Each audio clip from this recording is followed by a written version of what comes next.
નમસ્કાર, સમાચારમાં આપનું સ્વાગત છે। પહેલા જોઈએ આ બુલેટિનના મુખ્ય સમાચાર।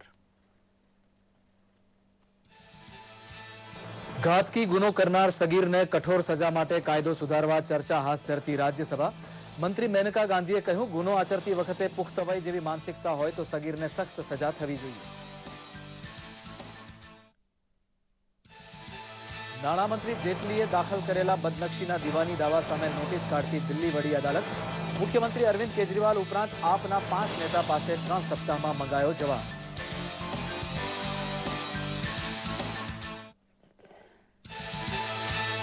પ્રધાનમંત્રી નરેન્દ્ર મોદીએ ડીડીસીએ વિવાદમાં નાણામંત્રી જેટલીનો કર્યો જોરદાર બચાવ।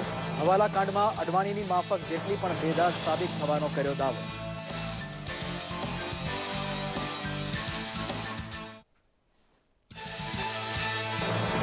એકત્રીસ જિલ્લા પંચાયત અને 230 તાલુકા પંચાયતમાં નવા સુકાની માટે પસંદગી ભર્યો દિવસ રહેતા ઠેર ઠેર સર્જાયા ખેંચતાણ અને ખુશાલીના દ્રશ્યો। ક્યાંક અનુભવી નેતા ફાવ્યા તો ક્યાંક ઉત્સાહી યુવાન અને મહિલાને મળી તક। ગુજરાતી ચિત્રકાર હેમા ઉપાધ્યાયની મુંબઈમાં હત્યા બદલ ખુદ તેના પતિ ચિંતનની આખરે થઈ ધરપકડ। ચિંતન અને તેના સાગરીતને 28 ડિસેમ્બર સુધી પોલીસ રિમાન્ડ પર લેવાયા।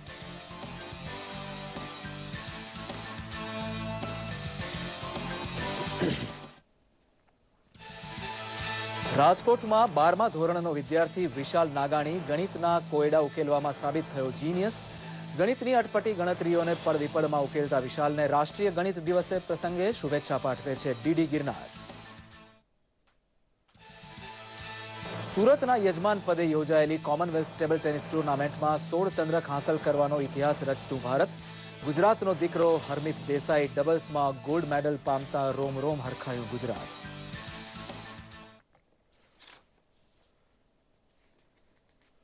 સમાચાર જોઈએ વિગતવાર। ઘાતકી ગુનો કરનાર સગીરને કઠોર સજા આપી શકાય તેવો સુધારો વર્તમાન કાયદામાં કરવા માટેના ખરડા પર રાજ્યસભામાં ચર્ચા ચાલી રહી છે। કેન્દ્રીય અને બાળ વિકાસ મંત્રી મેનકા ગાંધીએ આ વિધેયક પર ચર્ચાની શરૂઆત કરતા જણાવ્યું કે આ વિધેયકને કારણે ગુનો કરાવવામાં કિશોરોનો ઉપયોગ કરવાની ખતરનાક પ્રવૃત્તિ પર અંકુશ આવશે। તેમણે કહ્યું કે જુવેનાઇલ બોર્ડ નક્કી કરશે કે જે તે ગુનો કરતી વખતે જે તે સગીર આરોપીની માનસિકતા સગીર જેવી હતી કે પુખ્ત વયના જેવી।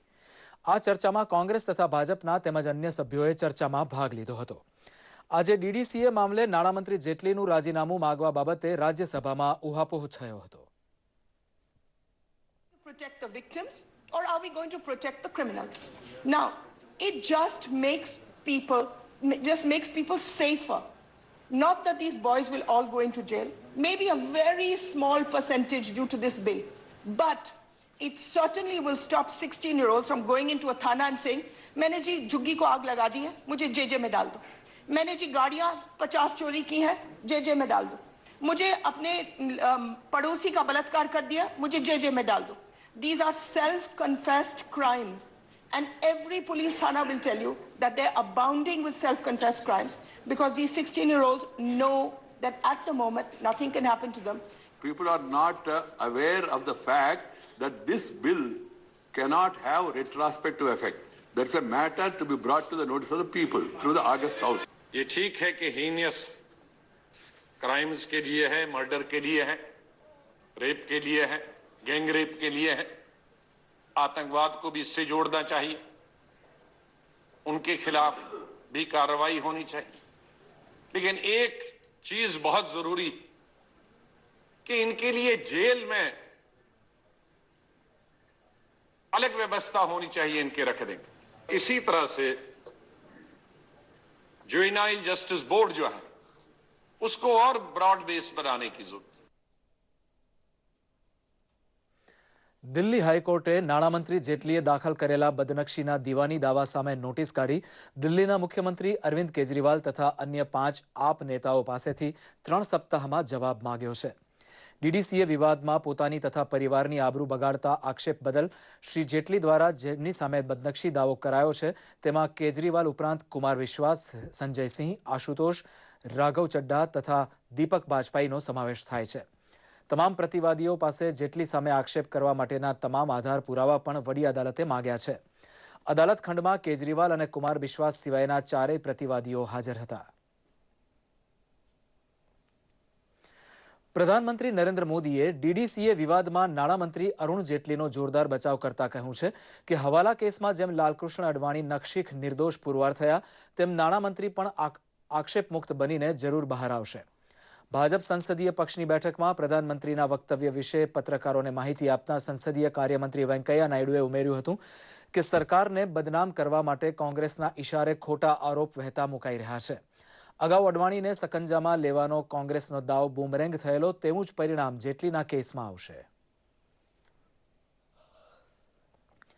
રાંચી જવા માટે દિલ્હી હવાઈ મથકેથી ઉડેલું બીએસએફનું સુપર કિંગ વિમાન સવારે તૂટી પડતા 10 લોકો માર્યા ગયા હતા.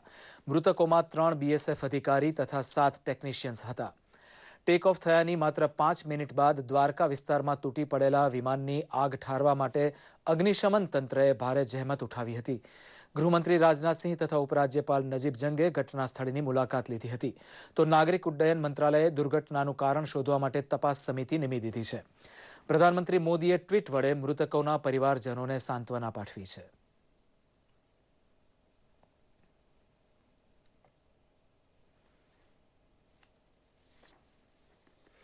એકત્રીસ જિલ્લા અને 230 તાલુકા પંચાયતોમાં સુકાની માટે પસંદગીનો આજે છેલ્લો દિવસ હતો.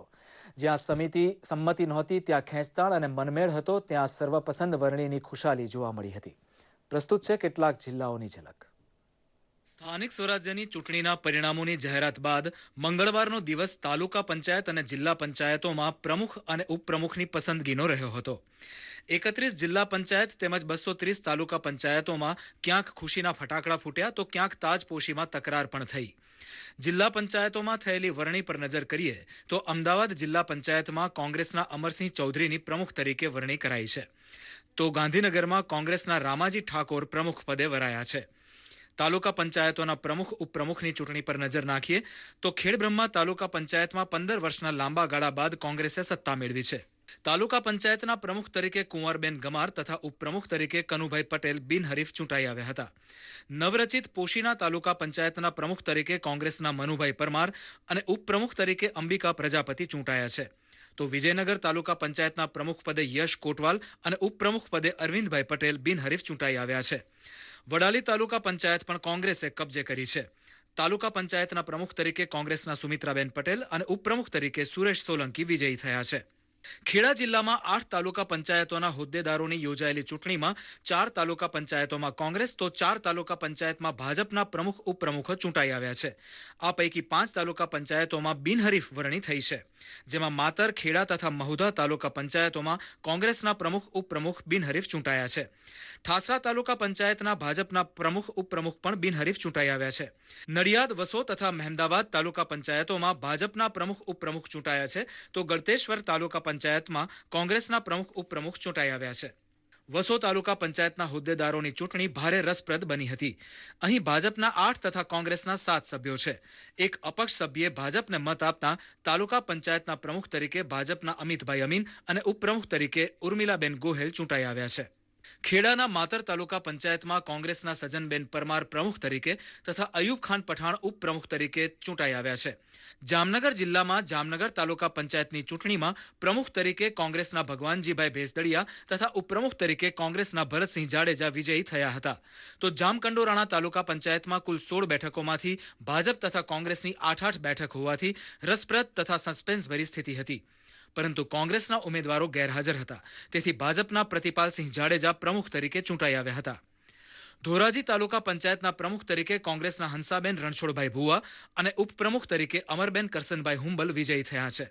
નર્મદાના 5 તાલુકા પૈકી ગરુડેશ્વર તાલુકા પંચાયતમાં ભાજપના તાલુકા પંચાયત પ્રમુખ લલિતાબેન તડવી તથા ઉપપ્રમુખ પદે કાનજીભાઈ તડવી ચૂંટાયા છે. જિલ્લા અને તાલુકા પંચાયતોમાં વિવિધ વરણીઓ થતાં પક્ષના કાર્યકરોએ નવી વરણીને ફટાકડા ફોડી વધાવી લીધી હતી. દૂરદર્શન સમાચાર, અમદાવાદ. મુંબઈની કલાકાર હેમા ઉપાધ્યાય તથા તેના વકીલ હર્ષ ભંભાણીની હત્યાના કેસમાં પોલીસે હેમાથી અલગ રહેતા હતા તેવા તેમના પતિ પેઇન્ટર ચિંતન ઉપાધ્યાયની મુંબઈમાંથી ધરપકડ કરી છે. અદાલતે ચિંતનને 1 જાન્યુઆરી સુધી પોલીસ કસ્ટડીમાં સોંપ્યો છે. આ ઘટનામાં અગાઉ પકડાયેલા 4 આરોપીઓને 31 ડિસેમ્બર સુધી પોલીસ કસ્ટડીમાં મોકલવામાં આવ્યા છે. જાણીતી પેઇન્ટર હેમા તથા તેના વકીલના મૃતદેહો કાંદીવલી નજીકના એક નાળામાંથી 11મી ડિસેમ્બરે મળી આવ્યા હતા. હેમાએ 2013માં તેના પતિ ચિંતનની વિરુદ્ધ ઘરેલુ હિંસાનો કેસ કર્યો હતો. જિંદગીનું ગણિત માંડવાનું શીખવા માટે શાળામાં સૌ કોઈનો પનારો ગણિત જેવા વિષય સાથે પડે છે. ગણિત અઘરું નથી, છતાં તેના પ્રત્યે રુચિના અભાવે મોટાભાગના વિદ્યાર્થીઓ ગણતરીના આટાપાટામાં અટવાઈ ગણિતથી હાથ ધોઈ નાખે છે. ત્યારે નાની જ ઉંમરે ગણિતમાં જીનિયસનું બિરુદ રાજકોટના વિશાલને કેમ મળ્યું છે તેની આ સ્ટોરી છે. રાષ્ટ્રીય ગણિતશાસ્ત્ર દિવસ પ્રસંગે બાળ જીનિયસને અભિનંદન સાથે પ્રસ્તુત છે આ રિપોર્ટ. ગણિતના સવાલો સાંભળીને તેમજ દાખલાઓ જોઈને વિદ્યાર્થીઓ ડરી જાય છે. તેવા સંજોગોમાં વિશાલ નામનો આ બાળક ગણિતના ગમે તેટલા અઘરા સવાલના જવાબ માત્ર પળવારમાં આપી દે છે. રાજકોટના એક મધ્યમ વર્ગીય પરિવારનો વિશાલ 12મા ધોરણમાં અભ્યાસ કરે છે. વિશાલને નાનપણથી જ ગણિત તેમજ તેને લગતા વિવિધ કોયડાઓ ઉકેલવામાં રસ પડતો. તો શાળામાં પણ શિક્ષકોના સવાલોના જવાબ સેકન્ડ્સમાં આપી દેતો વિશાલ અન્યોને પૂછાયેલા સવાલના જવાબ પણ પોતે જ આપી દેતો. મારું નામ લિમ્કા બુક્સ ઓફ રેકોર્ડ્સમાં આવેલ છે. મને 1 થી 100 કરોડ સુધીના ઘડિયા મોઢે છે, જેના માટે મારું નામ લિમ્કા બુક્સ ઓફ રેકોર્ડ્સમાં આવેલ છે. હું મારા આ ટેલેન્ટને કુદરતી બક્ષિસ માનું છું. વિશાલના શિક્ષકો પણ વિશાલની આવી સિદ્ધિથી ખૂબ પ્રભાવિત થયા છે, જેને પરિણામે વિશાલ નાનપણથી જ શાળામાં લોકપ્રિય રહ્યો હતો. મારી પાસે છે ને પહેલેથી જ ટ્યુશનમાં આવતો અને એનું પહેલેથી એવી રીતે હતું કે ગણિત એને પાવરફુલ જ આવડતું. ગમે એટલી મોટી રકમ હોય, મોટો સરવાળો હોય તો એ સૌથી પહેલા આટલા બધા સ્ટુડન્ટ હતા એમાં એ ફટાફટ અમને જવાબ દઈ દેતો. વિશાલની ગણિતના કોયડા ઉકેલવાની સિદ્ધિને ગુજરાતના મુખ્યમંત્રી આનંદીબેન પટેલે પણ બિરદાવી છે. તો વિશાલના માતા પિતા પણ તેની સિદ્ધિ પર ગર્વ અનુભવે છે. રેલવેમાં નોકરી કરતા વિશાલના પિતા વિશાલને આગળ લાવવામાં સખત પ્રયાસ કરી રહ્યા છે. મારો વિશાલ નાનો હતો ત્યારથી જ 5મું ધોરણ ભણતો ત્યારથી 10મા ધોરણના દાખલાનો પણ જવાબ દઈ શકતો હતો. મને ગર્વ છે કે મારા બાબલાને આવું, મારા વિશાલને આવું આવડે છે. વિશાલના જણાવ્યા મુજબ તે તેના પરિવારના સહકારને લીધે તેણે ગિનેસ બુક ઓફ વર્લ્ડ રેકોર્ડ્સમાં નામ નોંધાવવામાં સફળતા મેળવી શક્યો છે. દરેકમાં વિવિધ શક્તિઓ પડેલી હોય છે, પરંતુ તેને જો સાચી ઓળખ મળે તો જ તે વ્યક્તિ આગળ આવી શકે છે. તે વિશાલની સિદ્ધિ પરથી ચોક્કસ કહી શકાય. દૂરદર્શન સમાચાર, રાજકોટ. સુરત ખાતે યોજાયેલ 20મી કોમનવેલ્થ ટેબલ ટેનિસ ટુર્નામેન્ટમાં યજમાન ભારતે 3 ગોલ્ડ, 5 સિલ્વર તથા 7 બ્રોન્ઝ મેડલ સાથે કુલ વિક્રમી 16 મેડલ્સ જીતીને નવો ઇતિહાસ રચ્યો છે. 2 વર્ષ પહેલા યોજાયેલી ચેમ્પિયનશિપમાં ભારતે કુલ 9 મેડલ્સ હાંસલ કર્યા હતા. વર્તમાન ટુર્નામેન્ટમાં સિંગાપોર 4 ગોલ્ડ તથા 1 ટીમ બ્રોન્ઝ મેડલ સાથે બીજા ક્રમે રહ્યું છે. ઇંગ્લેન્ડે પુરુષ વિભાગમાં સિલ્વર તથા સ્ત્રી વિભાગમાં બ્રોન્ઝ મેડલ મેળવ્યો છે. નોર્ધન આયર્લેન્ડે મેન્સમાં બ્રોન્ઝ, જ્યારે વેલ્સે વિમેન્સમાં બ્રોન્ઝ મેળવ્યો છે. ભારતનો એન્થની અમલરાજ સિંગાપોરના એન ફ્રેન્ક સામે મેન્સ સિંગલની ફાઇનલમાં હારી જતા ગોલ્ડ મેડલ મેળવવામાં નિષ્ફળ રહ્યો છે.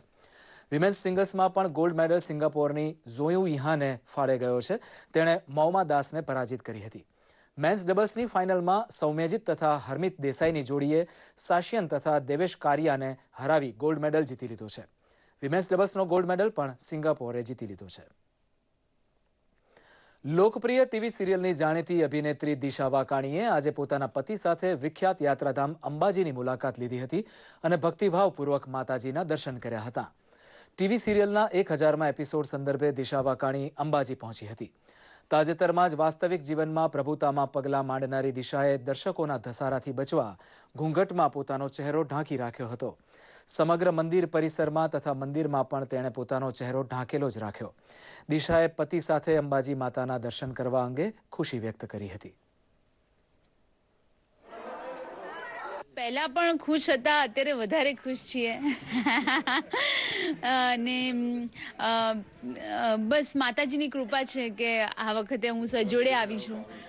ગયે વખતે હું સુંદરભાઈ સાથે આવી હતી અને સિરિયલમાં પણ અમને આ વિશે માતાજીની હું ભક્ત બતાવી છું. તો આ માતાજીની કૃપા જ છે. આ સાથે જ આ બુલેટિન અહીં સમાપ્ત કરીએ છીએ. નમસ્કાર.